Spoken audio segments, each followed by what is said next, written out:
Langkah Pak Surya ini selama ini memang betul-betul unpredictable kan. Begitu KPU mengumumkan penetapan hasil pemilu, tidak sampai hitungan jam langsung memberikan selamat. Kira-kira ini sebenarnya motifnya apa sih? Penerimaan ucapan selamat tidak lantas mengakhiri persoalan di Mahkamah Konstitusi. Itu tetap jalan terus. Tetapi bahwa keadaban itu perlu dibangun, bahwa yang namanya persatuan itu di atas segala-galanya, itulah yang ditunjukkan oleh Pak Surya dengan ucapan selamat. Tidak ada tendensi lain kecuali itu. Menurut saya ya bukan karena kita itu Pak Surya ya, tapi selama ini kalau kita lihat track recordnya Pak Surya itu kan bukan tipe orang-orang yang mencari kursi. Tetapi apapun kunjungan Pak Prabowo ke Nasdem itu membuktikan bahwa posisi Nasdem itu ya masih punya posisi yang penting.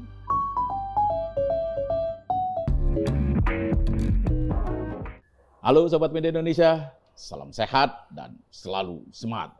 Jumpa lagi bersama kami dalam program Ordal, obrolan mendalam bersama orang-orang dalam. Seperti biasa, ada Mas Jaga Budi Santoso. Siap. Mas Abdul Kohar. Ya, agak ngantuk saya. Agak ngantuk karena pagi sudah berdaya editorial, malam deadline. Dan saya Haryanto Pujol. Subuh sahur. Subuh sahur, iya. Oke.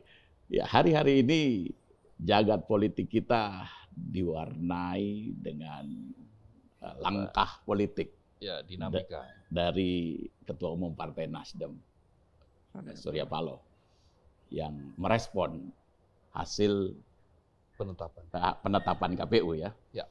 Menerima hasil penetapan KPU dan mengucapkan selamat kepada pasangan Prabowo Gibran. Sebagai presiden terpilih. Sebagai presiden terpilih. Padahal masih ada gugatan yang belum dikirimkan ketika itu kan. Itu cuma berjarak 30 menit ya kalau tidak salah. Kurang dari 30 menit. Kurang dari 30 menit langsung Pak Surya merespon. Kemudian disambut juga dengan langkah yang tidak kalah mengejutkan. Pak Prabowo Subianto, presiden terpilih, mengunjungi Nasdem Tower. Ya. Disambut dengan karpet merah. Ya. Dengan suasana yang sangat bersahabat. Ya. Apa maknanya, Mas Wahar? Ya, itu normalitas saja sebetulnya. Itu normalitas dari sebuah keadaban demokrasi ya. Dalam sebuah keadaban demokrasi, ketika pertandingan itu sudah selesai, maka ya biasanya orang akan mengucapkan selamat. Setelah itu ya salam-salaman, peluk-pelukan, tuker-tukeran jersey kan gitu. Kalau sepak bola kan begitu. Dan itu normalitas yang wajar di dalam setiap kontestasi pemilu. Nah, menjadi dianggap sangat-sangat istimewa karena pada satu sisi kan masih ada gugatan ya. Ya. Padahal kan itu sesuatu yang berbeda. Bahwa gugatan itu tetap jalan. Catatan tetap diberikan. Bahkan kan Nasdem mengirimkan 12 pengacara ke tim Amin kan. Untuk bergabung dengan tim Amin saat mendaftarkan gugatan sengketa Pilpres. Nah, itu menunjukkan bahwa penerimaan ucapan selamat itu tidak lantas mengakhiri persoalan di Mahkamah Konstitusi. Itu tetap jalan terus.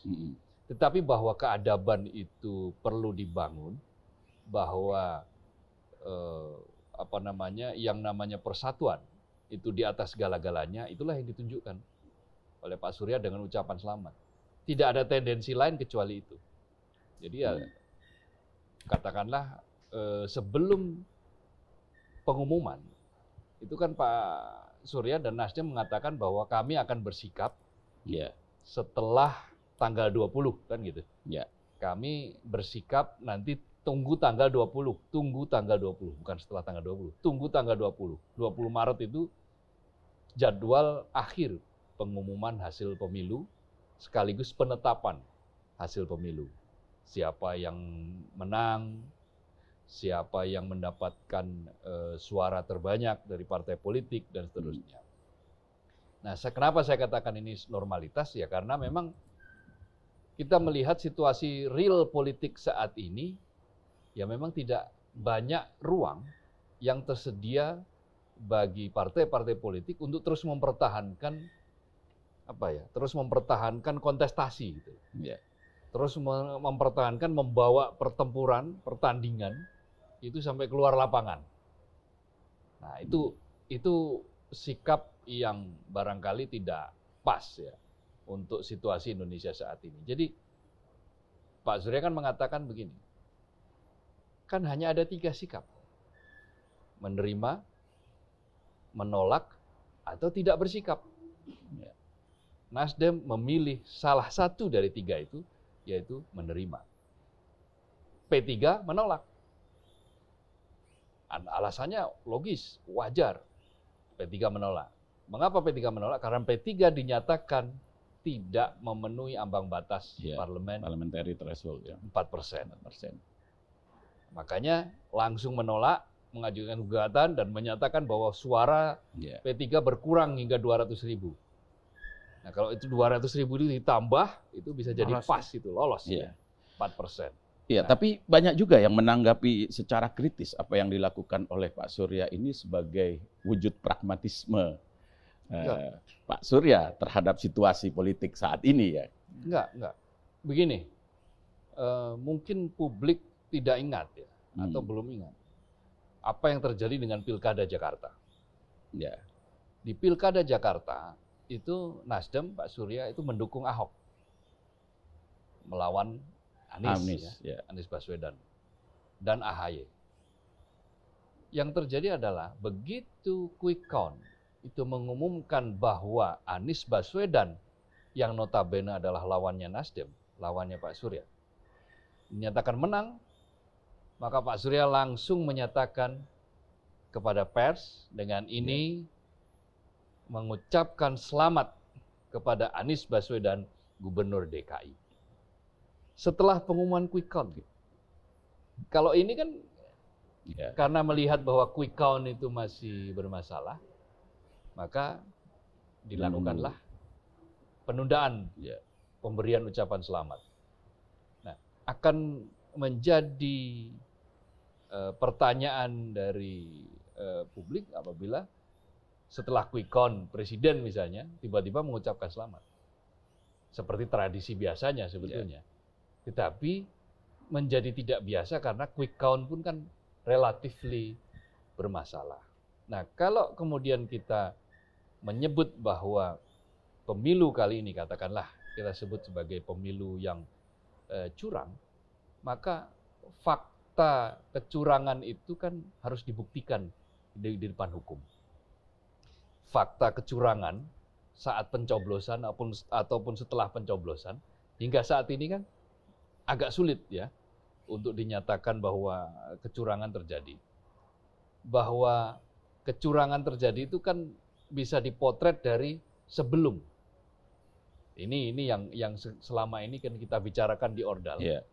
Bahwa mungkin pas pencoblosan tidak terjadi itu. Agak susah. Sempat ada kertas suara yang dicoblos, tapi kan kemudian dinyatakan tidak sah kan suara-suara itu.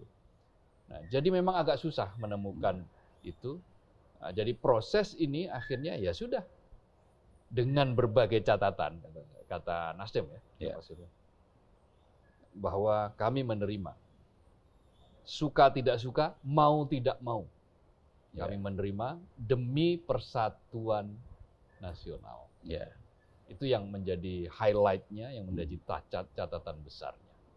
Nah, ketika kemudian Prabowo datang, ya tentu saja ya mesti disambut. Nah, kenapa kemudian Prabowo mau datang ke Nasdem? Karena Nasdem lah partai pertama kali yang di luar koalisinya Prabowo yang mengucapkan selamat. Baru kemudian esoknya adalah PKS ya. Sampai saat ini melalui ketua fraksi dan sekjen ya. Ya, ketua fraksi dan sekjen. Artinya kan struktur partai kan sudah sah menyatakan itu artinya bahwa Nasdem, PKS itu sudah menyatakan menerima hasil pemilu dan yang kedua memberikan ucapan selamat kepada Prabowo Subianto dan Gibran Rakabuming Raka sebagai presiden dan wakil presiden terpilih. Tapi yang juga menjadi pertanyaan publik saat ini adalah kelanjutan dari dukungan Nasdem, Pak Surya terutama kepada pasangan Amin. Apakah masih jalan bersama, walking hand in hand gitu seperti lagunya Skid Row kalau saya tidak salah itu. Remember yesterday, walking hand in hand. Gitu.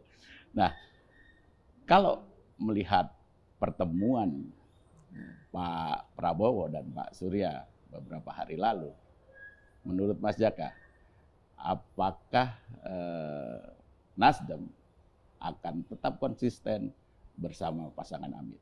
Ya, setelah pertemuan Pak Prabowo kan malah masih buka puasa bersama ya? Iya. Iya kan? Iya. Berapa jam kemudian buka puasa bersama. Itu kan membuktikan sebenarnya bahwa tidak ada perpecahan. Iya.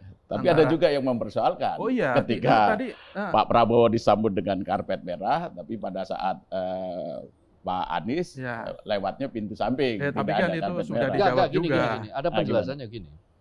Prabowo kan orang luar. Iya, betul. Bukan orang rumah lah. Iya. Anies Baswedan kan sudah menjadi anggota rumah, orang yang di dalam rumah. Ya kalau di dalam rumah itu mau lewat pintu samping, lewat pintu belakang itu bebas. Dan tidak perlu, toh Anies juga sudah berkali-kali ke Nasdem Tower kan. Iya. Ya untuk apa diberi karpet merah itu? Jadi sudah menjadi rumah sendiri lah ya. Rumah sendiri. Itu nanti lebay kalau justru kalau. Nah kalau Prabowo itu sangat wajar untuk diberi karpet merah. Kenapa?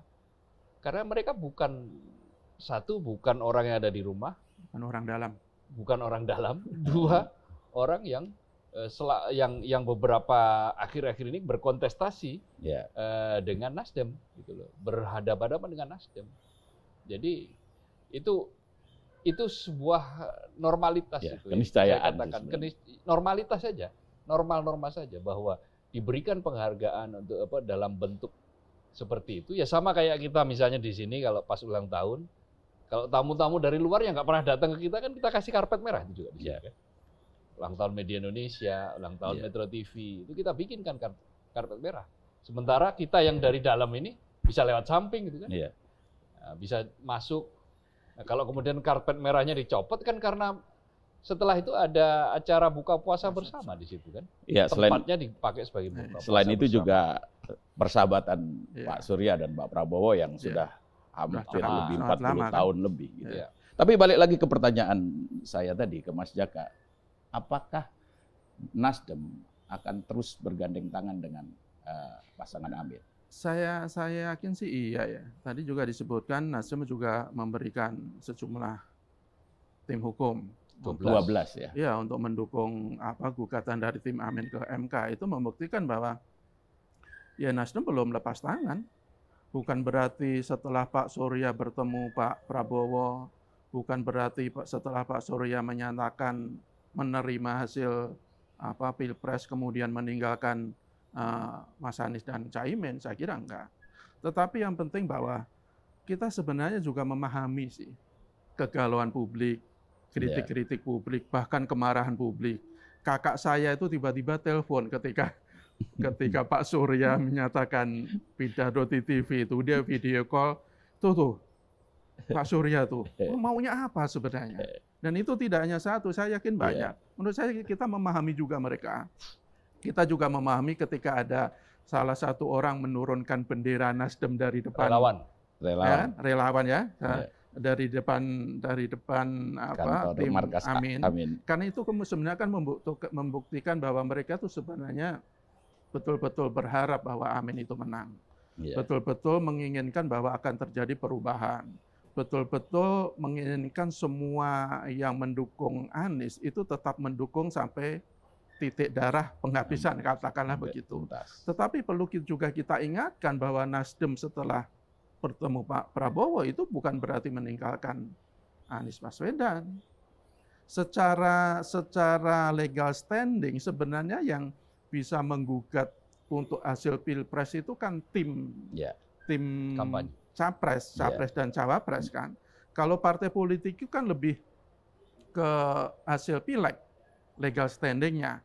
Nah ini kan untuk hasil Pilpres itu kan akan digugat oleh kubu Amin, kemudian juga katanya kubu 03, dan itu memang mereka yang bisa menggugat kan. Kalau kemudian partai-partai politik pengusung dan pendukungnya kemudian memberikan bantuan-bantuan tim hukum, memberikan bukti-bukti segala macam, ya itu ada sekedar bentuk dukungan yang belum selesai, bahwa mereka itu masih mendukung, bahwa Nasdem itu masih betul-betul out kepada Amin, termasuk juga PKS, meskipun mereka sudah menyatakan menerima, meskipun mereka sudah menyatakan mengucapkan selamat ke Pak Prabowo, tapi kan mereka juga masih mendukung tim Amin untuk melakukan gugatan di MK. Jadi ketika ada ketua umum partai politik tiba-tiba menyatakan menerima, bukan berarti itu sebagai sebuah bentuk pengkhianatan. Kalau tadi Mas Kohar dinyatakan bahwa ini sebagai memang sudah seharusnya begitu. Kalau sebelum kontestasi itu kan biasanya kan fakta integritas ya, yang menang jangan jumawa, yang kalah bersikap ksatria. Nah, ini menurut saya adalah bagian dari sikap kesatriaan itu. Meskipun sekali lagi banyak yang mengkritik, banyak yang marah, ya saya pikir itu sah-sah saja. Itu sebagai bentuk kecintaan kepada capres-cawapresnya. Saya kira sih itu. Ya, tapi langkah politik Pak Surya ini kan memunculkan banyak tafsir. Ya. Salah satunya ada tafsir yang mengatakan bahwa Nasdem tidak siap beroposisi. Karena selama ini kan selalu berada di pemerintahan kan. Nah, saat ini ya kemarin memang sempat sedikit ya 1 tahun lah ketika mengusung Anies. Ya tetap tapi, ada. Tetap sampai sekarang masih ada menterinya. Iya, artinya masih di pemerintahan. Iya, masih tetap di pemerintahan gitu. Nah, ketika melihat hasil pemilu saat ini, kan artinya ketika Nasdem tetap bersama Amin, maka tidak bisa tidak berada di barisan oposisi. Tidak bisa tidak hitam, seperti itu. Tidak seperti itu. Tidak hitam putih seperti itu. Jadi gini, ada beberapa sikap yang bisa diambil. Satu, dia bergabung dengan pemerintah. Menjadi bagian dari pemerintahan. Kedua, oposisi. Ketiga, dia berada di tengah. Artinya dia menjadi kawan kritis di luar. Tidak masuk kabinet, tapi juga tidak full oposisi. Artinya di tengah itu dia betul-betul menjaga sebagai kelompok kritis, sebagai instrumen yang mengawal pemerintahan dengan kritis. Ada istilah menjadi semacam kira-kira ya sahabat, kawan, tapi yang kritis. Ya, Pak Surya berapa kali mengatakan tamparan seorang sahabat itu lebih berharga daripada bermakna daripada pelukan seorang pengkhianat. Nah, itu bagi Pak Surya jabatan itu ya bukan sesuatu yang istimewa banget. Ya kita lihat saja kan selama Presiden 2 kali mengusung Pak Jokowi, itu Nasdem kan nggak dapat banyak juga, cuma dapat 3 kan, dapat 3 kursi. Katakanlah kalau itu dianggap sebagai sebuah sebuah kontribusi, maka 3 itu ya barangkali sebagai sebagian orang tidak cukup. Nah, apalagi sekarang. Kalau sekarang kan jelas lawannya Prabowo. Kalau tiba-tiba meminta jatah ya itu sangat-sangat aneh. Maka saya tidak melihat ada urgensi bahwa ucapan selamat itu merupakan bagian dari upaya untuk supaya masuk ke kabinet. Dan itu sudah ditegaskan kan berkali-kali. Bukan prioritas. Bukan prioritas itu berarti dia masih kalah atas prioritas-prioritas yang lain. Apa itu prioritas-prioritas yang lain?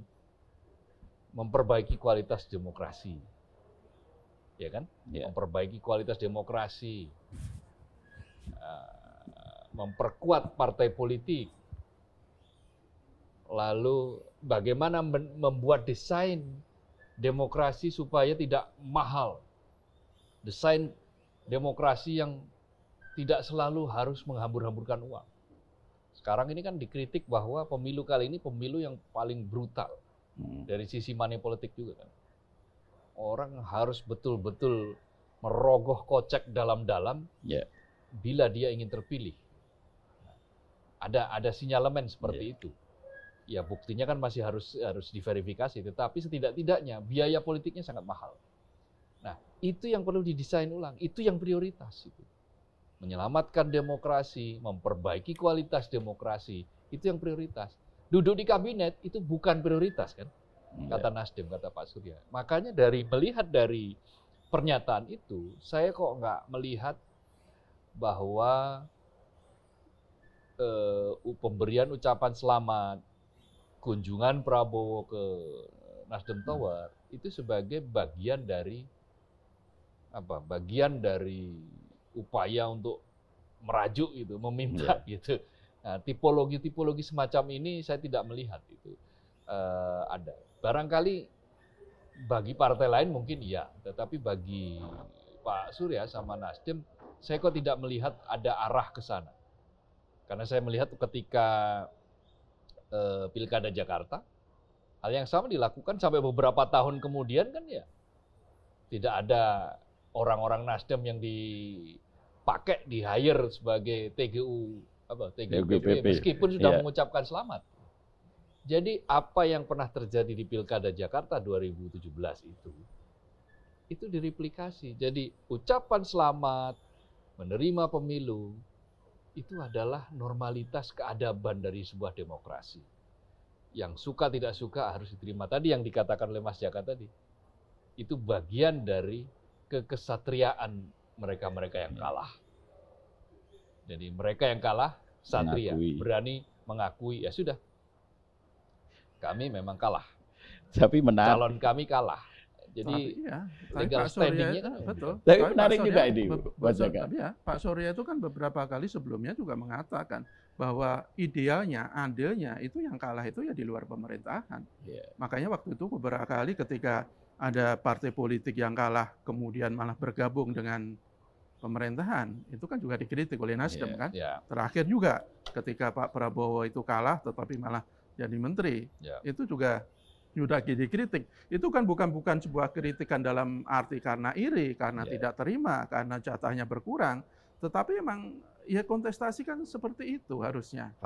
Idealnya kan seperti itu. Ya kalau umpamanya ketika yang kalah itu kemudian semuanya berbondong-bondong kemudian masuk ke lingkaran kekuasaan ya juga tidak usah ada kompetisi lah. Udah diundi aja atau dirembuk bareng-bareng saja kan begitu. Dan saya yakin hal itu yang akan tetap dipertahankan Nasdem ya, Pak Surya ya, bahwa mereka akan tetap berada di luar pemerintahan, apakah nanti dalam bentuk sebagai oposisi atau tadi kawan yang kritis itu. Tetapi menurut saya sih ya akan lebih bagus masuk ke oposisi, tapi oposisi yang konstruktif.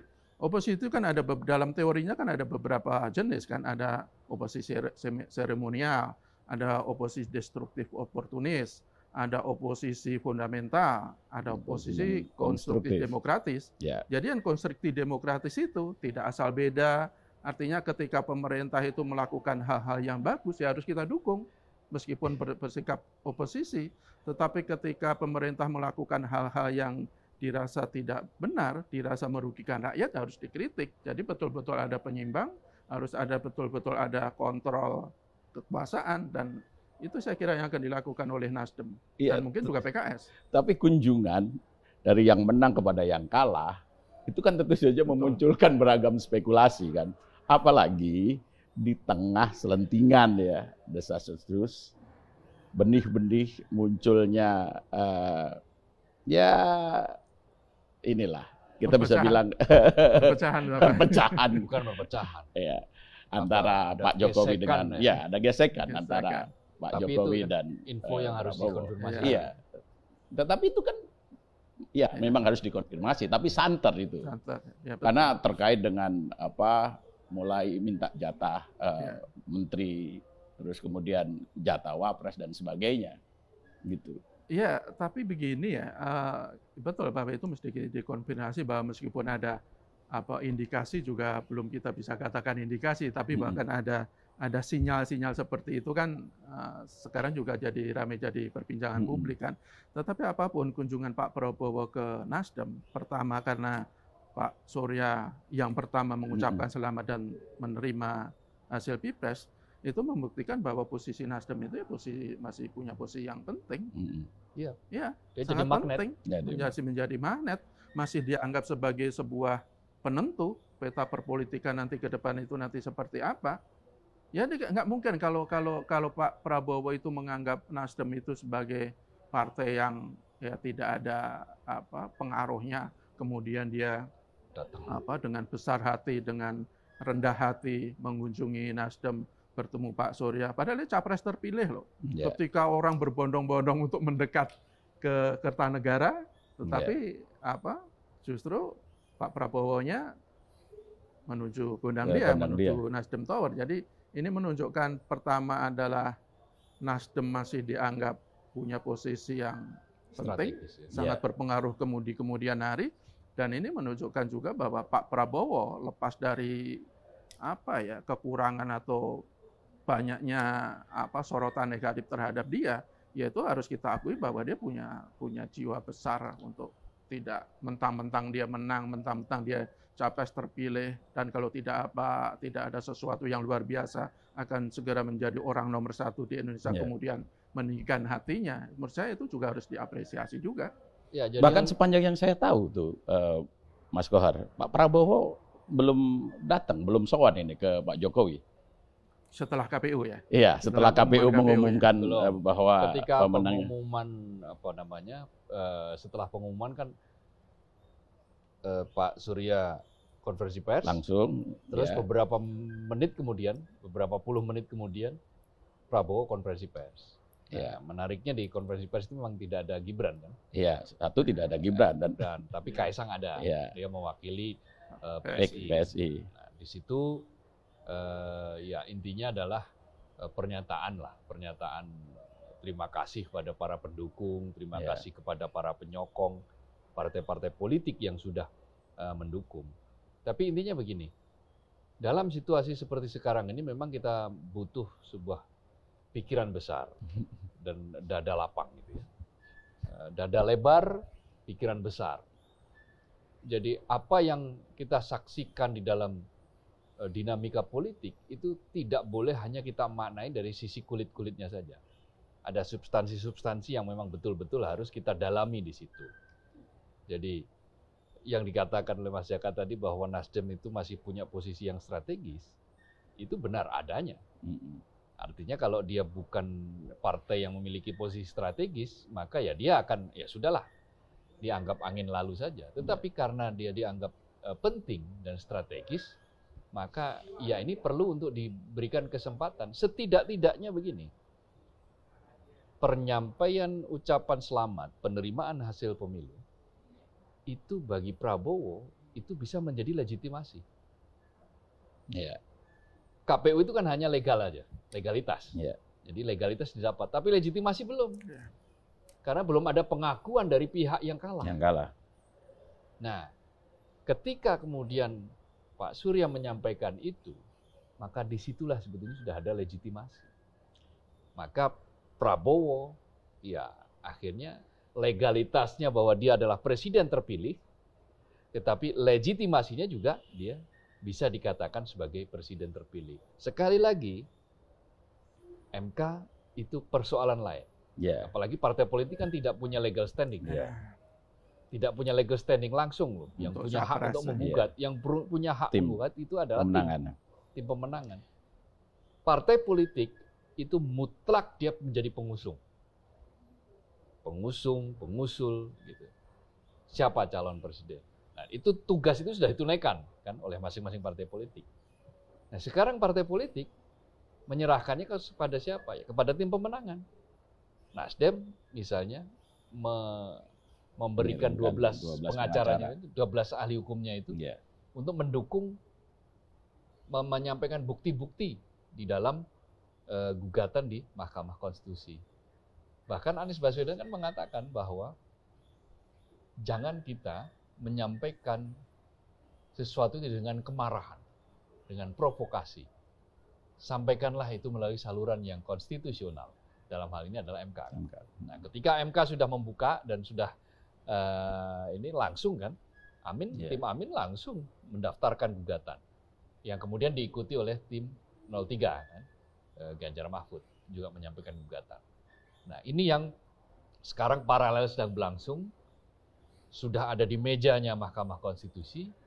Kita tentu berharap bahwa Mahkamah Konstitusi bisa secara objektif menerima apapun yang ada.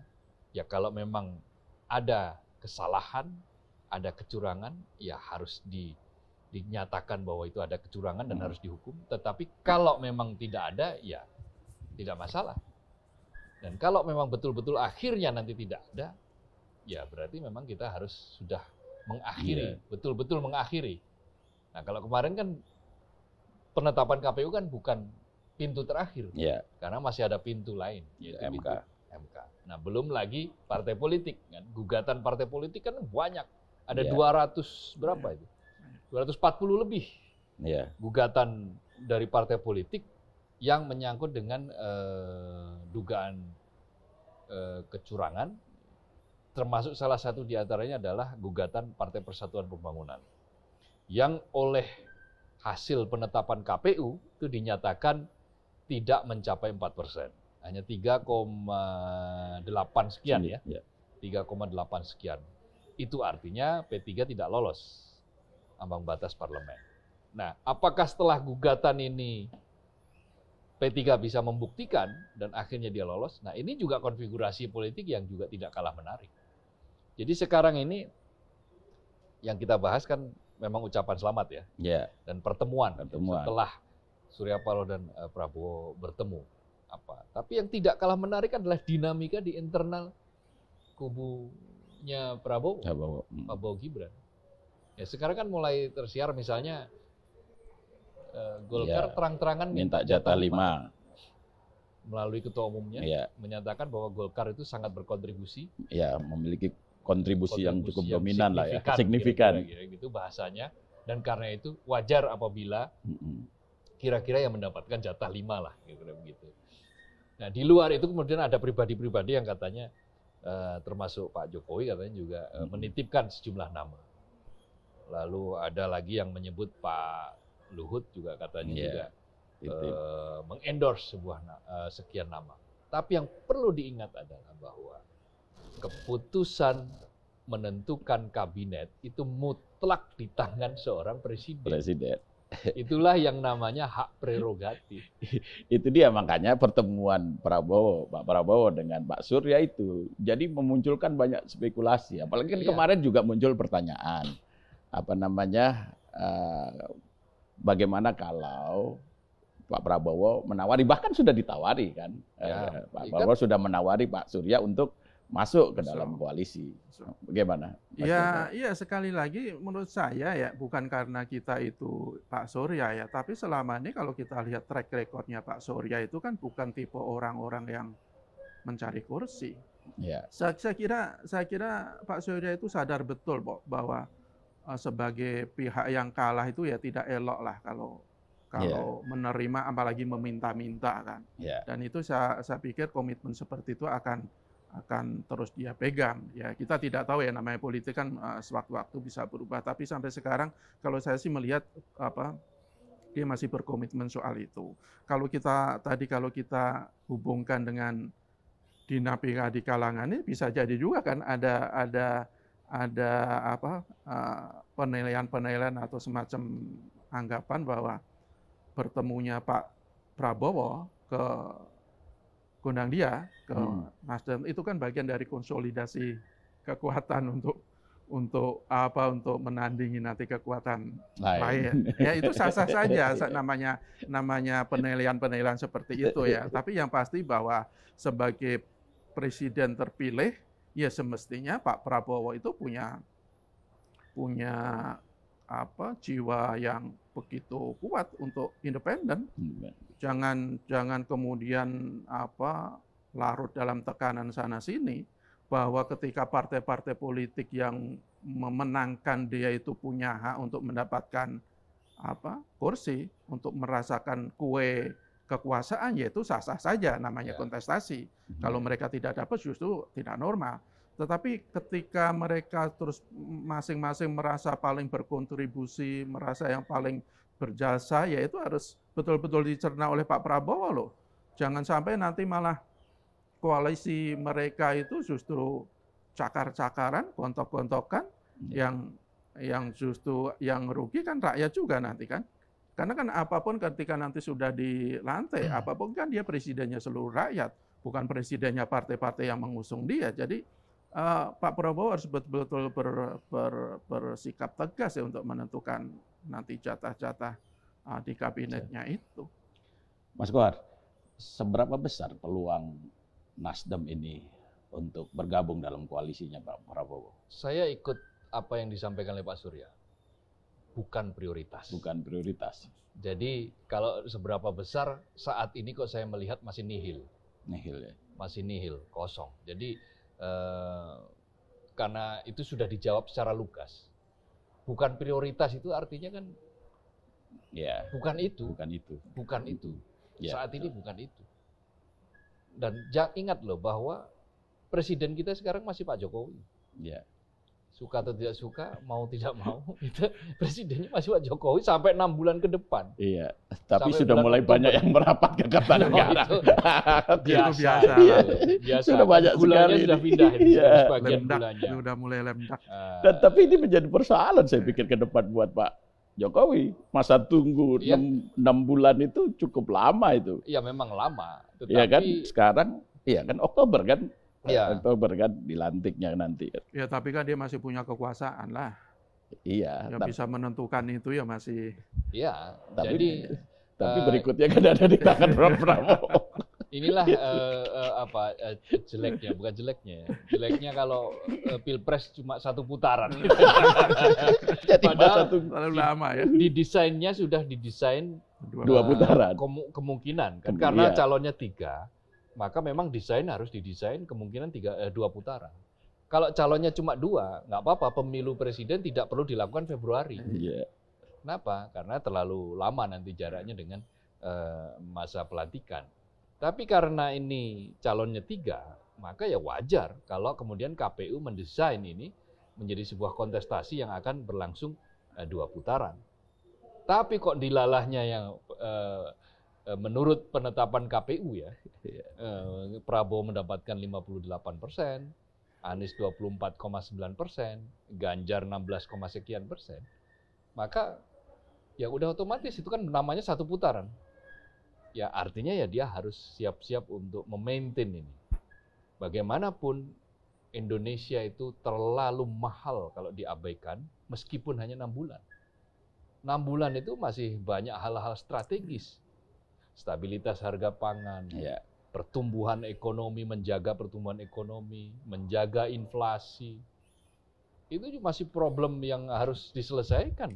Dan 6 bulan itu waktu yang cukup untuk menyelesaikan sejumlah hal. Untuk menata proses transisi menuju ke pemerintahan selanjutnya. Nah, apakah perkara nanti 100% itu bakal dilanjutkan semuanya atau tidak? Ya itu kan tergantung bagaimana pemerintahan yang akan datang. Memang kampanyenya adalah akan melanjutkan. Tetapi apa yang akan menjadi titik tekan kan berbeda-beda itu. Nah, apa yang menjadi prioritas kan berbeda-beda. Nah, misalnya Prabowo akan memprioritaskan katakanlah makan siang gratis. Misalnya itu yang menjadi pertama sehingga ada beberapa program yang mungkin agak berjalan sedikit lambat. Misalnya apa? IKN misalnya. IKN misalnya oke, dia juga diteruskan tapi bukan prioritas yang harus segera diselesaikan secara penuh gitu, full. Apalagi anggota DPR-nya kan pengennya masih di Jakarta. Anggota DPR karena memang di sana belum ada gedung DPR dan mayoritas DPR kan pingin terus di Jakarta. Iya. Pingin terus di Jakarta kan. Sehingga sampai ada usulan ibu kota jadi 3 itu. Iya. Ibu kota ibu kota Nusantara, kemudian Jakarta itu jadi Jakarta. ibu kota legislatif atau gimana? Nanti ada ibu kota yudikatif gitu. Ya itu Kalau ya, IKN itu ibu kota pilihan-pilihan negara. kan Iya. presiden nanti kan yang Iya. eksekutif, presiden dan jajarannya yang nanti akan mendrive seperti apa ini. Iya.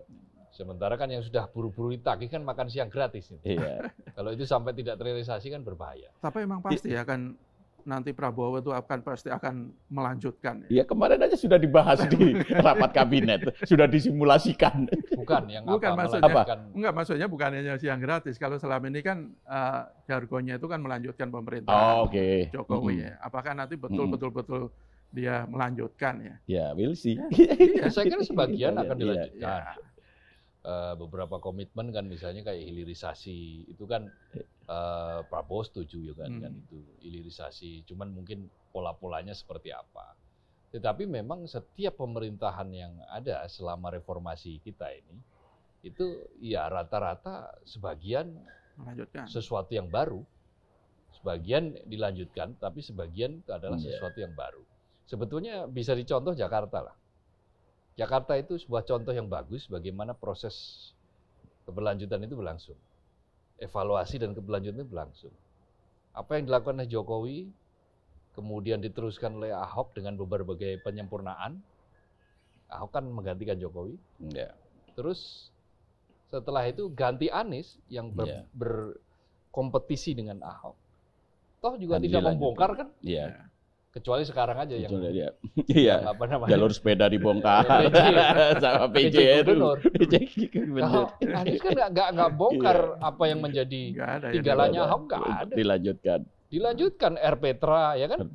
R-Petra malah dibikin taman-taman yang semakin banyak. KJP ditambahi plus. KJP ditambahi plus. Terus infrastruktur juga ditambahi. Itu artinya kan berarti apa yang terjadi di Jakarta itu patut untuk dicontoh, direplikasi di tingkat pusat bahwa kalau memang itu masuk akal, kalau memang itu sesuatu yang sangat bernilai bagi publik, ya kalau perlu ya diteruskan, kalau perlu ditambah kan sama seperti kayak kampanyenya Anies waktu itu. Dan beberapa debat itu kan terutama debat terakhir itu kan Pak Prabowo banyak setujunya kan. Dengan ide-idenya Anies Baswedan. Artinya berarti terbuka kesempatan untuk mengadopsi beberapa ide-ide yang itu berarti penyempurnaan. Kan? Penyempurnaan. Kalau tidak mau mengatakan perubahan ya katakanlah misalnya ini penyempurnaan. Tetapi ada yang kemudian menjadi prioritas memang programnya. Kok dalam dugaan saya makan siang gratis itu akan menjadi prioritas. Karena memang itulah yang masuk juga food estate juga. Dan food estate. Ya mudah-mudahan food estate yang nanti akan diteruskan itu adalah food estate yang memang benar-benar mampu menjadi penopang pangan. Jadi kan karena kita ini luar biasa loh ke depan krisis pangan kita luar biasa. Tetapi caranya bagaimana ya ini nanti biarkanlah para teknokratik yang ada di pemerintahan ke depan ini yang akan mengurusnya, dan kita akan melihat bahwa 6 bulan ini paling tidak itu bisa jadi kesempatan untuk mengantarkan ke pemerintahan selanjutnya. Jadi tidak gabut juga tidak.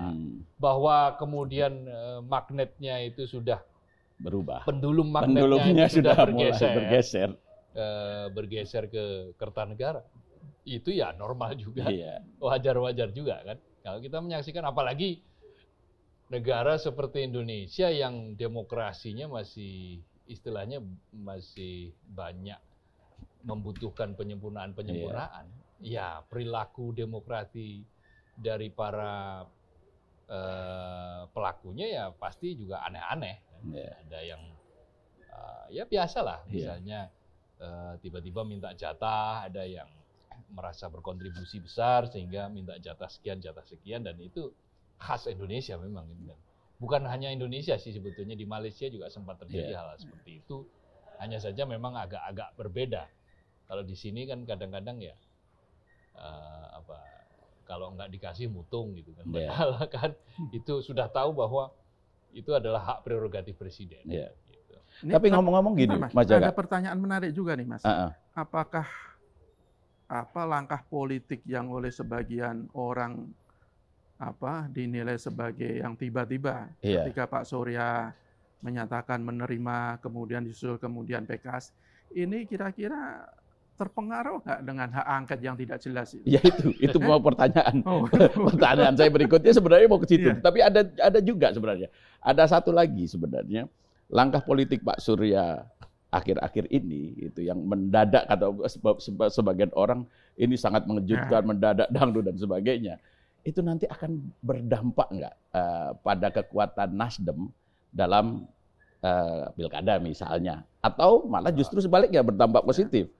Kan dalam tahun ini kan akan ada beberapa pilkada kan? Pilkada itu sosok, yang dominan pengaruhnya itu sosok, bukan partai. Bukan partai. Dan Bukan itu kan sangat cair kan antara partai politik. Nih, contohnya gini, ketika Nasdem mencalonkan Ridwan Kamil di Jawa Barat, Jawa Barat, waktu itu kan Nasdem dianggap sebagai partai yang terkait dengan penista agama. ya, Jawa Barat kan dikenal mereka sangat anti, anti penista agama dalam tanda kutip. Tapi faktanya Ridwan Kamil menang tuh. ya, Artinya kontestasi pilkada itu adalah kejelian dari sebuah partai politik untuk menampilkan sosok-sosok tertentu. Ketika sosoknya tepat, ya menang. Tapi kalau sosoknya tidak tepat, meskipun dia itu di-endorse, katakanlah didukung didukung partai yang besar sekalipun, ya bisa saja kempes. Jadi fully sosok. Jadi ini tidak akan membawa pengaruh yang signifikan, baik itu pengaruh positif atau negatif ya.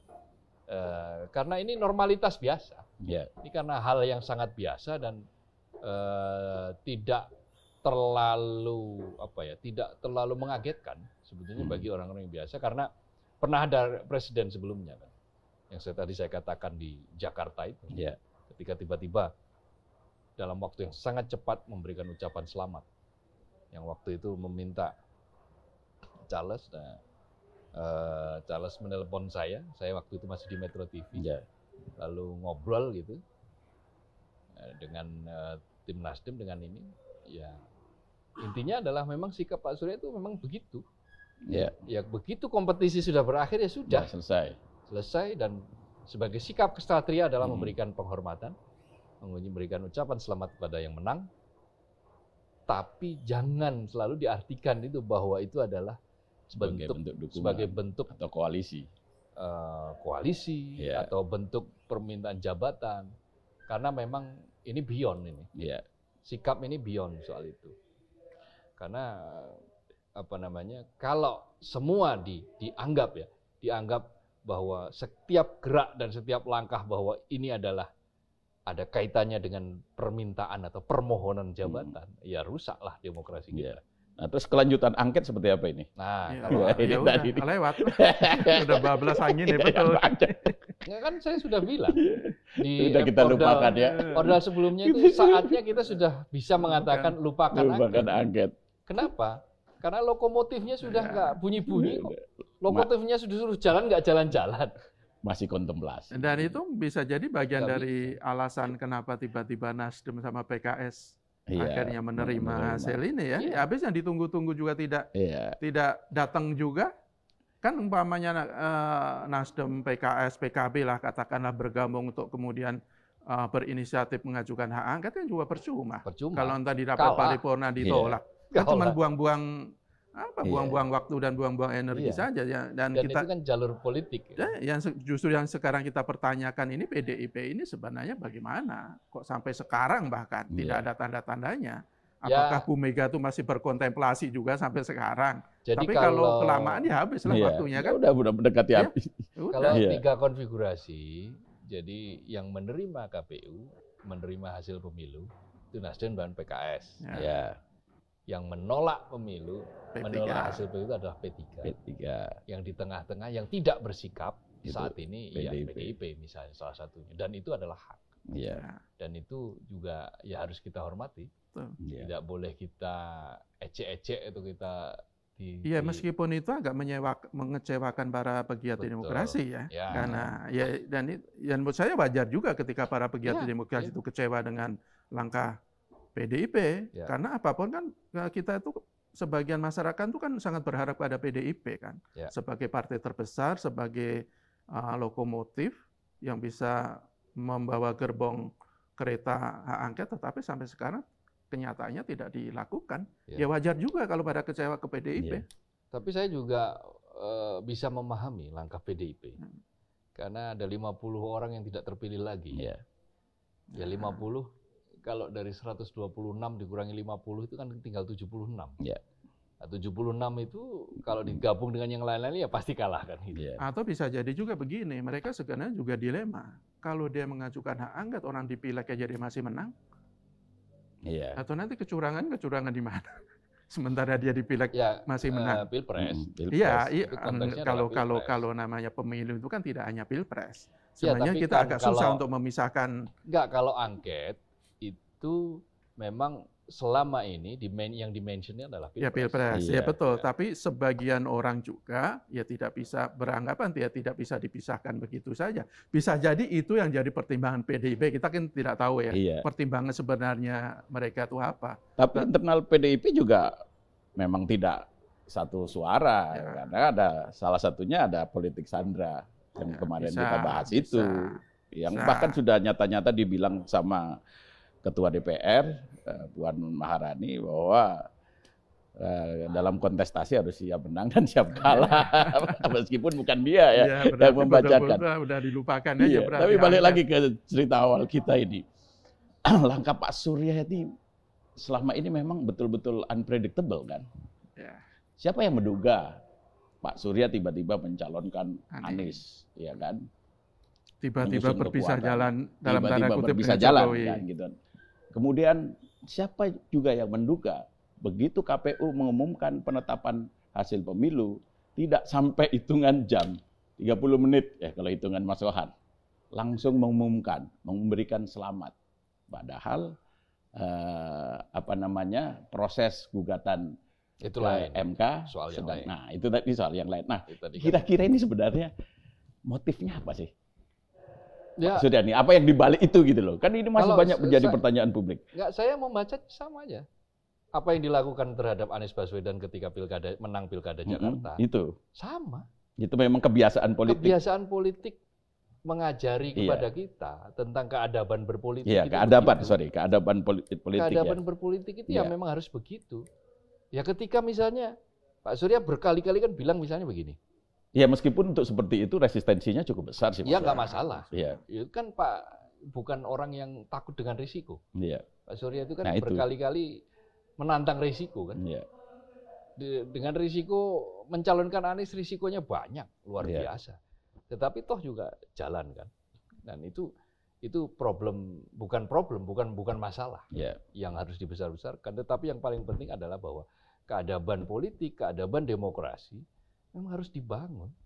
Dan publik tidak usah kaget dengan hal-hal yang seperti ini karena di belahan bumi yang lain, di belahan negara yang lain, hal-hal semacam ini itu normal. Normalitas belaka. Bukan juga mengingkari apa yang sering diucapkan Pak Surya. Sekali layar terkembang, surut kita berpantang. Ya kan itu konteksnya adalah mengantarkan Anies sampai kepada kontestasi. Dan ketika Anies sudah ikut kontestasi, itu kan berarti jalan kan. Bahkan kan ada pernyataan mau dibunuh sekalipun ya tetap mencalonkan Anies. Dan faktanya kan ditunaikan itu. Mencalonkan Anies, mengantarkan bahkan sampai kampanye terakhir di JIS. Diantarkan. Nah setelah kontestasi ini, ya proses hukum silakan berjalan. Tapi keadaban politik, keadaban untuk memberikan respect kepada yang menyampaikan selamat kepada yang menang. Lepas dari proses misalnya suka atau tidak suka, proses itu kita anggap sebagai cacat atau tidak. Tapi ketika kita sudah ikut kontestasi, itu kan berarti kita sudah setuju dengan aturan main kan sebetulnya. Ya kalau misalnya kita nggak suka dengan prosesnya, ya sudah kita nggak usah, kita boikot aja, nggak usah setuju kan ada yang bilang begitu. Nah, ketika kita setuju berarti kita harus sudah sanggup untuk mengikuti aturan main.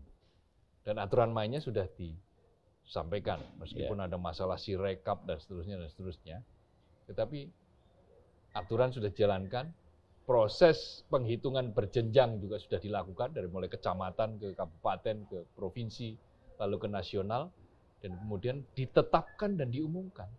Ya sudah, tidak ada alasan lain untuk tidak, katakanlah bagi Nasdem ya, untuk tidak menerima, untuk tidak mengucapkan selamat, tidak menghalangi, meskipun proses tetap jalan.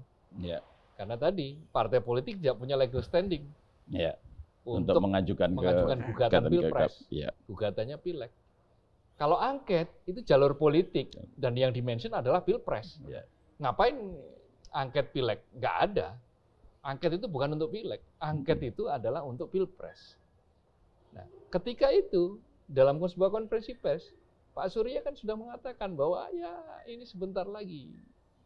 Saya harapkan sebentar lagi bisa bertemu Ibu Mega. Artinya pintu kan sudah dibuka oleh Pak Surya ketika itu.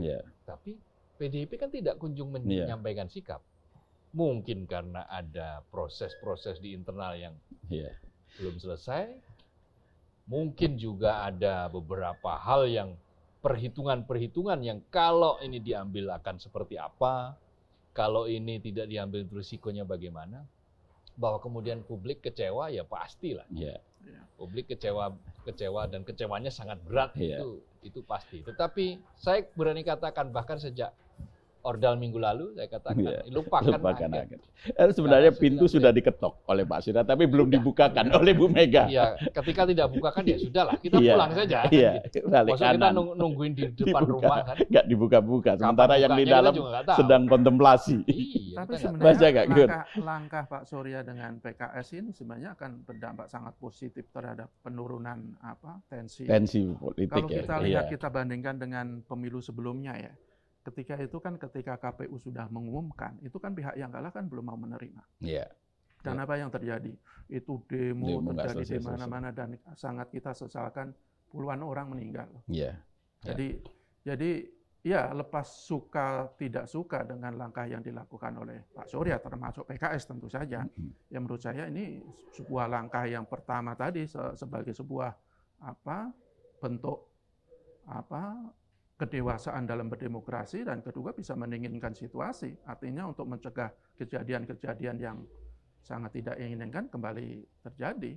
Dan ya banyak sekali pasti yang kecewa, banyak sekali yang marah, tetapi apapun Pak Surya, PKS sudah memikirkan matang-matang, dan saya yakin itu bukan semata-mata demi kepentingan pribadi Nasdem atau PKS, tapi kepentingan lebih besar untuk persatuan dan bangsa. Juga mengurangi gesekan di grassroots. Kita tidak bisa membayangkan loh ketika nanti orang berbondong-bondong lagi ke MK sampai akhirnya terjadi chaos, akhirnya terjadi beberapa orang meninggal, anak-anak juga sampai ada yang meninggal. Itu kan ya masa kita tragedi seperti akan terus kita biarkan dan terus kita toleransikan? Enggak juga. Gitu loh. Kemanusiaan harus lebih diutamakan, dikedepankan. Nyawa manusia harus dikedepankan. Kalau Pak Surya itu kan beberapa kali bilang, ya persatuan itu jauh lebih penting daripada pemilu. Bukan pemilu tidak penting, tapi persatuan yang jauh lebih penting kan begitu kan sebenarnya kan. Alasan persatuan itulah yang dipakai untuk mengucapkan selamat dan menerima hasil pemilu, karena situasinya kan kemudian menjadi tenang. Itulah yang saya katakan tadi, bahwa Nasdem itu sudah memberikan legitimasi supaya tidak terjadi legalisasi saja. Bahwa legalisasi sudah diberikan oleh KPU, tapi legitimasi kan kemudian belum sempat diberikan. Kenapa buru-buru? Ya supaya pemerintahan yang presiden yang terpilih segera memperoleh legitimasi dan situasinya menjadi tenang. Situasi yang tenang dibutuhkan, situasi yang lebih jernih dibutuhkan. Silakan pertempuran di Mahkamah Konstitusi dengan bukti-bukti sebanyak-banyaknya. Silakan dilakukan, termasuk Nasdem kan juga mengirimkan orangnya di tim pasangan Amin. Silakan dilakukan di situ. Nah, dengan seperti itu maka kita bisa tenang fokus di situ. Hasilnya bagaimana kita serahkan saja pada MK. Nah, bisa jadi hasilnya lain atau bisa jadi hasilnya luar biasa, surprise misalnya. Kejutan-kejutan yang tiba-tiba muncul Seperti yang kemarin sempat kita sampaikan itu kan. Nah, kalau seperti itu yang terjadi, ya kita mengatur ritme lagi kan paling tidak. Tetapi jangan sampai energi kita dihabiskan semuanya. Iya. Kata politikus PDIP, Henry Yosodiningrat, politik itu secukupnya, berkawan selamanya. Gitu. Ini menarik sih. Dan kita sangat mendorong juga kan, tim 01 dan 03 itu membuka selebar-lebarnya kecurangan-kecurangan. Jadi publik juga biar tahu loh, kita juga ingin kok bahwa apapun yang pelanggaran-pelanggaran yang kemarin terjadi itu bisa dibuktikan. Bukan berarti kita tidak ingin itu tetap dilakukan, kan kita sangat ingin. Soal nanti hasilnya itu seperti apa, betul kita serahkan ke MK. Tetapi di satu sisi, Mas Guardia bilang, ya persatuan itu ya jauh lebih penting. Dan itu kan yang mulai dirintis oleh Nasdem dan PKS. Gitu. Jadi kalau bagi Pak Surya Paloh, persatuan itu menjadi prioritas utama. Sementara koalisi itu bukan prioritas. Kan begitu kan? Saya kira cukup ya. Siap. Mas Gar, Mas Jaga. Cukup. Baik, Sobat Media Indonesia, demikian obrolan kami bersama orang-orang dalam. Semoga bermanfaat.